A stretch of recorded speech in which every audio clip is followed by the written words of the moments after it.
My chairman is here. Fastest growing city.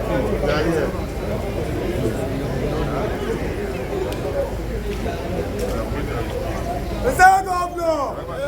Our governor! Our peacemaker!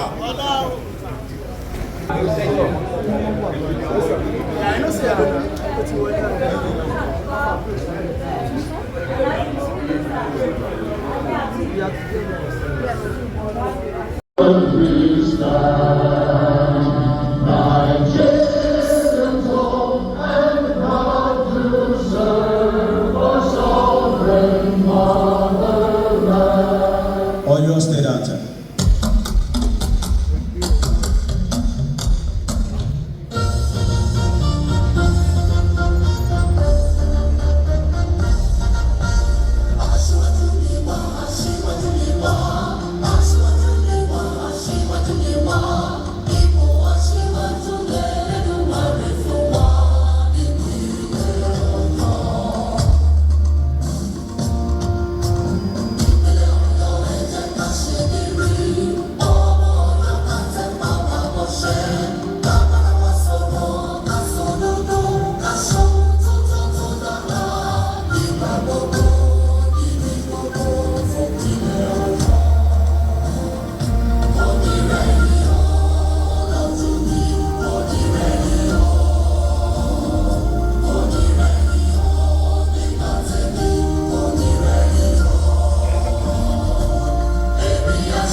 Please take your seats.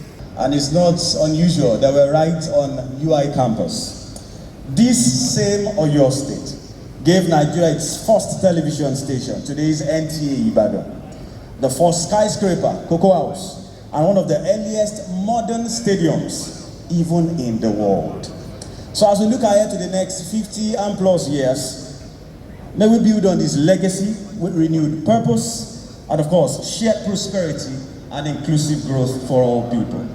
Today's symposium is part of a series of events that will culminate in the closing ceremony on D-Day, which is February 3rd, 2026. Once again, you are welcome. As is custom at such event, we'd like to give honor to whom honor is due and recognize distinguished guests and VIPs in our midst. I'll start by recognizing the #1 citizen of your state. Please, with a round of applause, I appreciate Vice Chairman Nigerian Governor's Forum and Executive Governor of your state, His Excellency.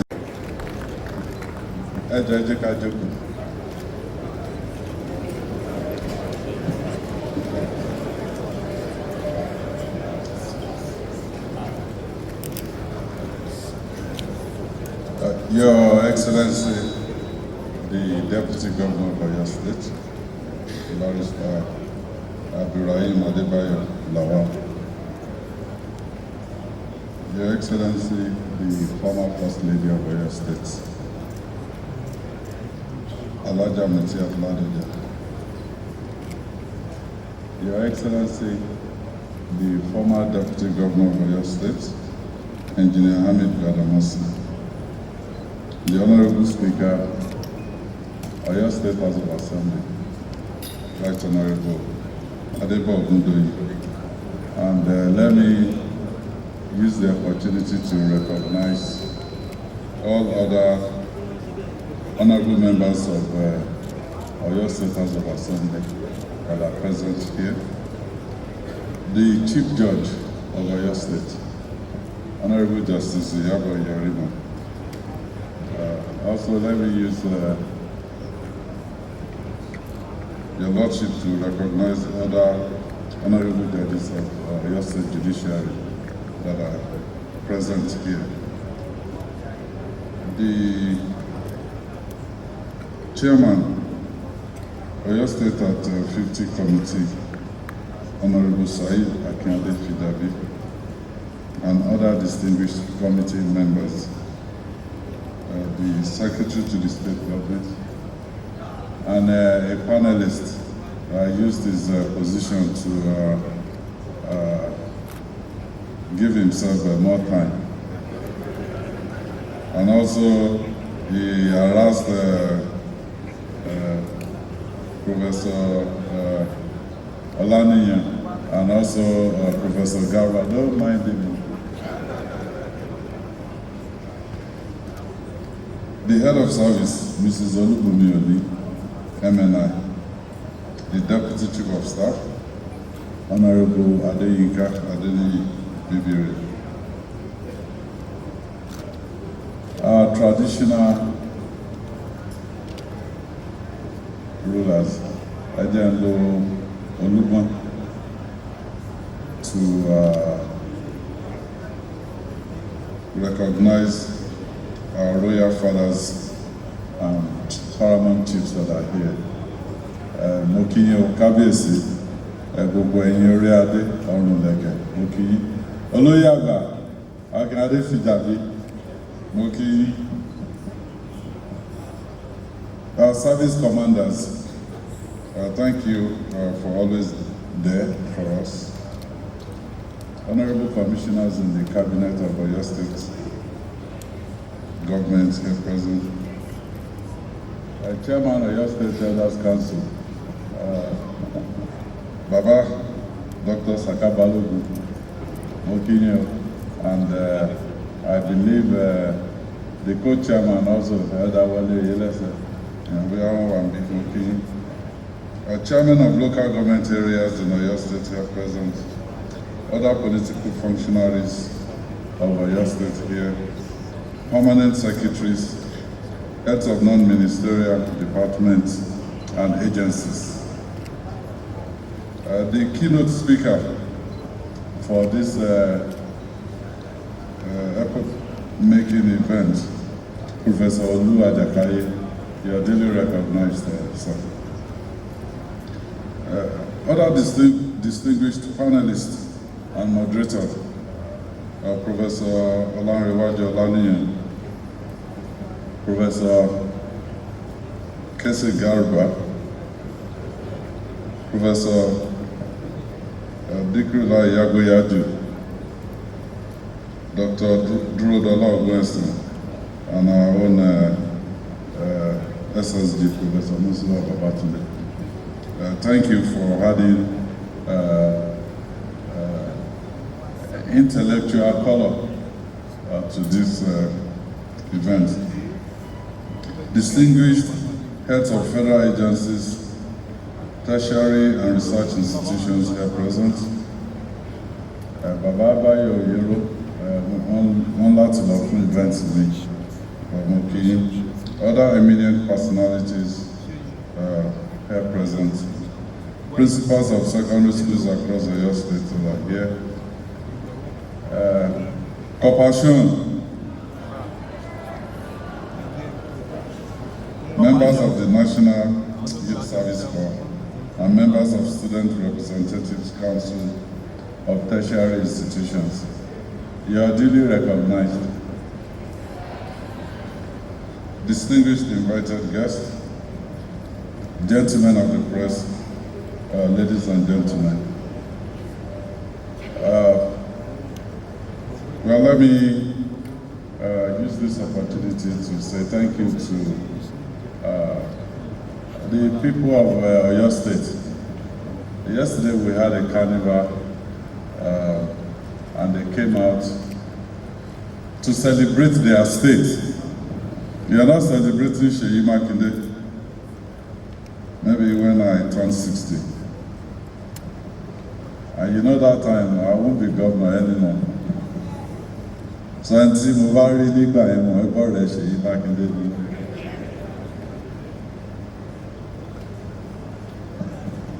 this has been an enlightening session, the symposium, because some of the things that you've mentioned, yes, some of them, there are things that we did, but for different reasons. I was preparing a roadmap to serve Oyo State people, but I didn't know that I will need to release it before the election.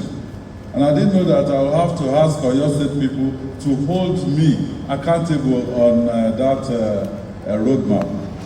What basically happened was we were going round to campaign and ask for people's support. And I'm going to watch out fully. And we reply, yeah. To rí mechanic, yóò mọ̀ sáni. In 2015, I went round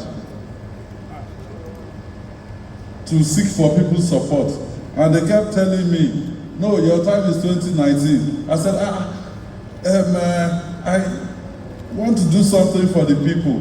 Why not now? They said, no, it's 2019. And behold, when the election result came, I was number 5. So when I started going around again for 2019, people started saying that, well, she rí, she councillor rí, she kini rí, how can we trust you? I said, okay, I'll put the roadmap that I'm putting together, I will release it. Now hold it and hold me accountable on the basis of that. That was why you saw the roadmap out, and I've been held accountable until today.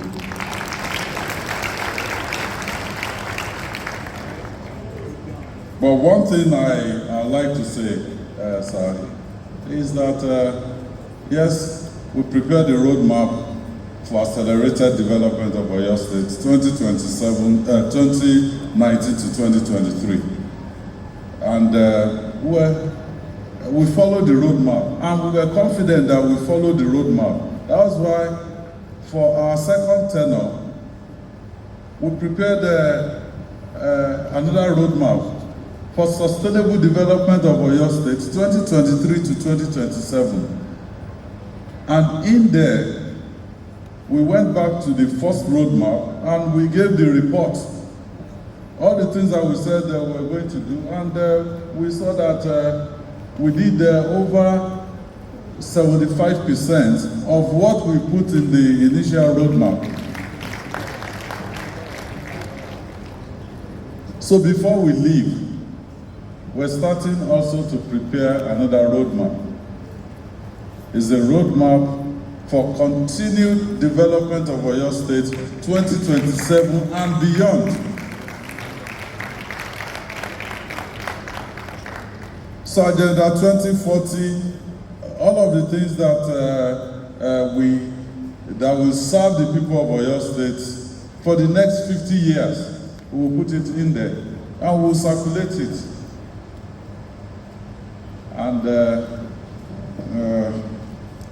And tí Ṣàngó bá ti ojú ẹ̀ wọlẹ̀ kò lè máa bá wọn bú Ọya. When Oyo State people want to ní roadmap omi tuntun apá kìíní, wọ́n ní roadmap omi tuntun apá kejì,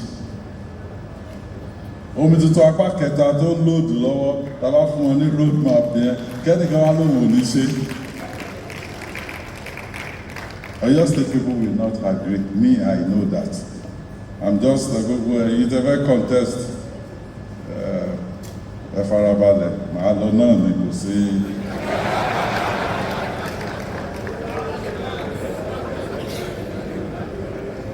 Èmi kàn wọ́n yìí sílẹ̀ ní pé ẹ má sọ pé Oyo State people, you take them for granted and into a committee. They don't want this music to stop. At the carnival yesterday, that was the message I took back home. People trooped out and they were all like, look, we hope the music will continue.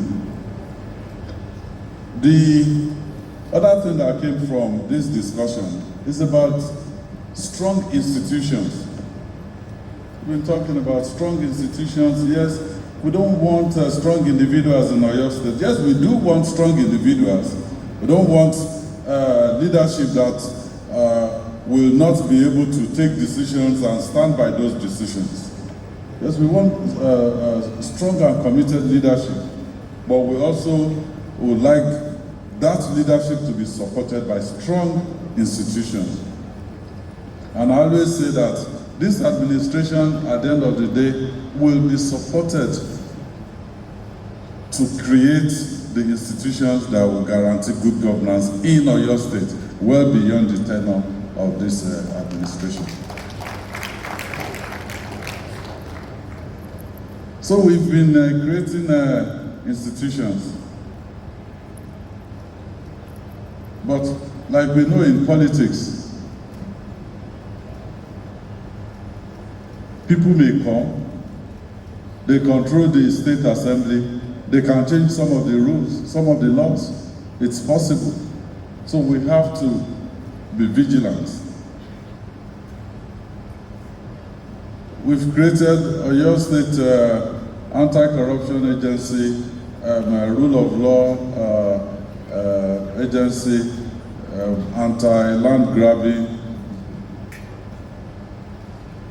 But you know, the institution that I cherish the most in what we have done so far, we'll still do some.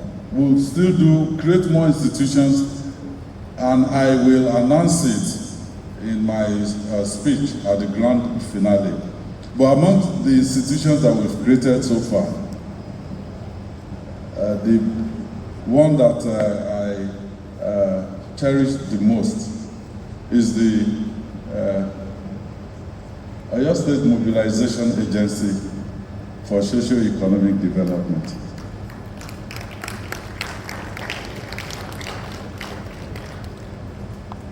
They are not there yet.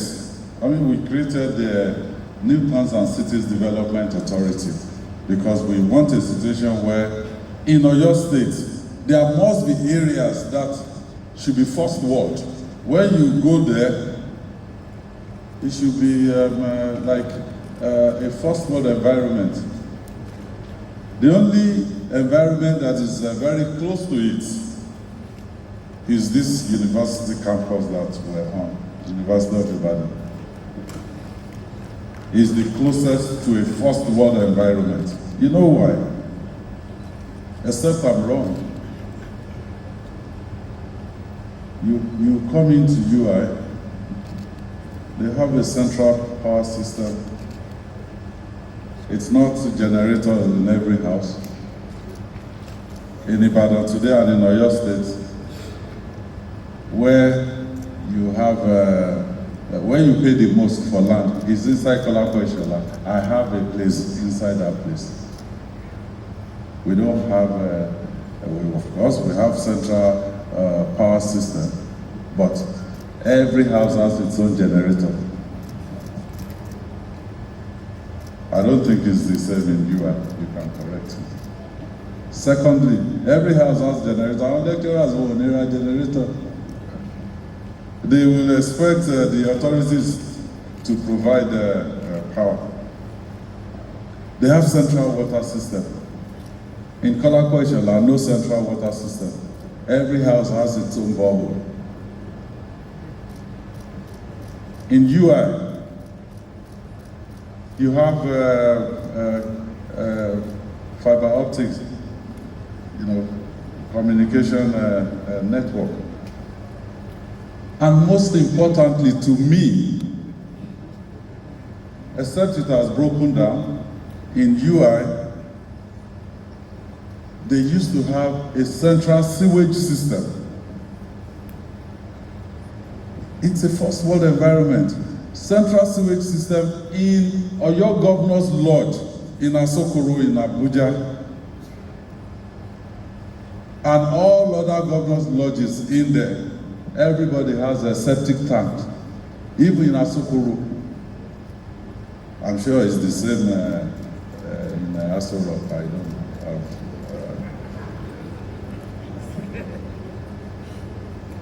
But to have a first world environment, central sewage system should be a given. They use septic system in UK in the 50s. Everybody moved to central sewage system, but for us, you can contaminate the groundwater system with the septic system, and also we dig borehole around that same place which we drink from. Okay, God has been helpful to us. There's never been an outbreak of cholera. Or is that where we're supposed to be? My answer is no. But your state will dare to be different. That's why we created New Towns and Cities Development Authority to ensure that there will be pockets of areas in Oyo State that will be a first world environment.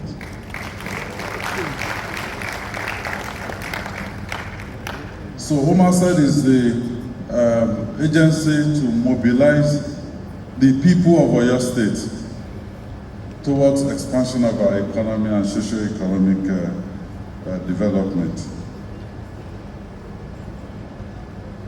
And Professor Garba Asokwe, well, yes, there are certain things I've done. See, I won't like. I will go to her, she will tell me, she won't say it to you in public. I know some of you, you're already hoping that she will say it. The model, you can either use the Indian model or the Chinese model. The Indian model is tell me when I'm wrong, challenge my idea. And then that's why it's a constitutional democracy and development is slow. The Chinese model is tell me when I'm right, which is flow with my idea. If you tell me in China that I'm wrong, you'll probably go to jail. So I will look for that. But one thing I can say finally is that in Oyo State, we've moved away from, man no man, or what they call paddy type of government. And I'll give one example, then the rest I'll keep within me and allow everyone to go get their lunch. The moderator for this session, the panel discussion, Professor Olarewaju Olaniyan. Let me say thank you for moderating this. But he can be used as an example of how we operate in Oyo State.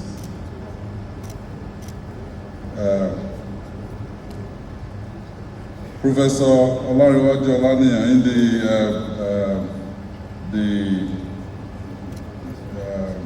the book they prepared, they put the profile of the panelists, and the last paragraph, if you have the book, you can look at it. It is on page 2. The last paragraph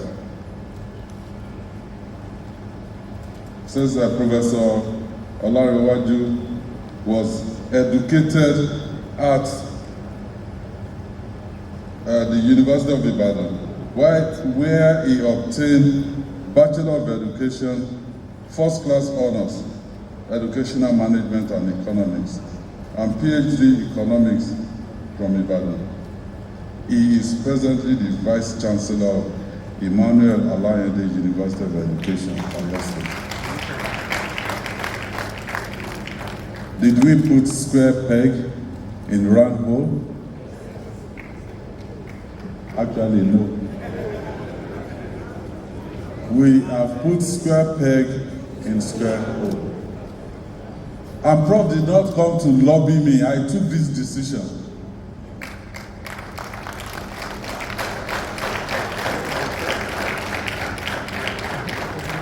So Oyo State has institutionalized merit-based system. Let them know. Thank you and God bless you. Thank you, Excellency.